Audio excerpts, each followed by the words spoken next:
Hello everyone, শুধু বই পড়লেই কি চাকরি পরীক্ষা পাশ করা যায়? না, আসল প্রস্তুতি বোঝা যায় মক টেস্টে। আজকে আমি তোমাদের বলবো মক টেস্ট এতটা কেন জরুরি চাকরির পরীক্ষার ক্ষেত্রে, আর সাথে থাকছে একটা বড় আপডেট।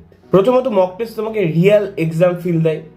যেমন ধরে নাও, WBSSC, গ্রুপ সি এবং গ্রুপ ডি পরীক্ষায় তোমাকে নির্দিষ্ট টাইমের মধ্যে কিছু প্রশ্নের সমাধান করতে হয়।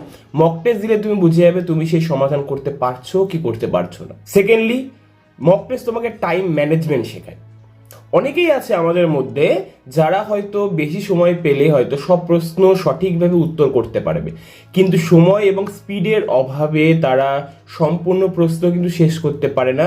বলা ভালো যে সম্পূর্ণ প্রশ্ন তারা চোখেই দেখতে পারে না। মক টেস্ট তোমাকে এই জিনিসটা ট্যাকেল করতে শেখাবে। সময়ের সাথে কি করে নিজের স্পিড ইনক্রিজ করতে হয় পরীক্ষার ক্ষেত্রে তা শেখাবে তোমাকে মক টেস্ট। তৃতীয়ত, নিজের দুর্বল জায়গাগুলি ধরতে পারবে। অঙ্কের সমস্যা হচ্ছে, অঙ্কের কোন চ্যাপ্টারের সমস্যা হচ্ছে, জিকেতে তুমি ঠিকঠাক কমন পাচ্ছ কিনা, বা কারেন্ট অ্যাফেয়ার্স যেগুলো পড়ছো সেগুলো আসছে কিনা, রিজনিংয়ে কোন পোর্শনটা অসুবিধা হচ্ছে, ইংলিশে ভোক্যাব তোমার কমন আসছে কিনা, কোন জায়গাটা তোমার দুর্বল তা তোমাকে এক চান্সে ধরিয়ে দেবে তোমাকে মক টেস্ট।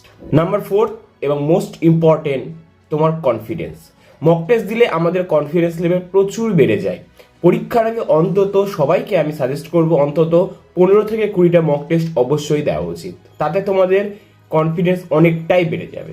এবং এইসব কথা মাথায় রেখেই আমাদের পেন অ্যান্ড পেপার কোচিং একাডেমির পক্ষ থেকে আগামী 22শে ফেব্রুয়ারি সকল পরীক্ষার্থীদের জন্য ফ্রি গ্র্যান্ড মক টেস্টের আয়োজন করা হয়েছে। এবং সেই গ্র্যান্ড মক টেস্টে থাকছে WBSSC গ্রুপ সি এবং গ্রুপ ডি মক টেস্ট, সাথে SSC GD কনস্টেবলের জন্য ফ্রি মক টেস্ট। পরীক্ষাটি অনুষ্ঠিত হবে বালুঘাট উচ্চ বিদ্যালয়ে, এবং এটা শুধুমাত্র কিন্তু সিরিয়াস অ্যাসপিরেন্টসের জন্য। যারা সিরিয়াস অ্যাসপিরেন্ট, যারা চাও যে না আমাকে এবছর একটা চাকরি পেতেই হবে, তারা অবশ্যই কিন্তু এই মক টেস্টটা ভুলেও মিস করো না। রেজিস্ট্রেশন প্রসেস খুব সোজা। দেখো স্ক্রিনে যে নাম্বার দেওয়া আছে সেখানে একটা হোয়াটসঅ্যাপ করো, হোয়াটসঅ্যাপ করে নিজের নাম লিখিয়ে দাও, অথবা সেই নাম্বারগুলোতে ফোন করে ডিটেলস জেনে নাও। সিট কিন্তু খুব লিমিটেড, তাই দেরি করো না, খুব তাড়াতাড়ি নিজেদের নাম লিখিয়ে ফেলো গ্র্যান্ড মক টেস্টের জন্য, আর নিজের প্রিপারেশনকে আরও এক ধাপ এগিয়ে নিয়ে যাও।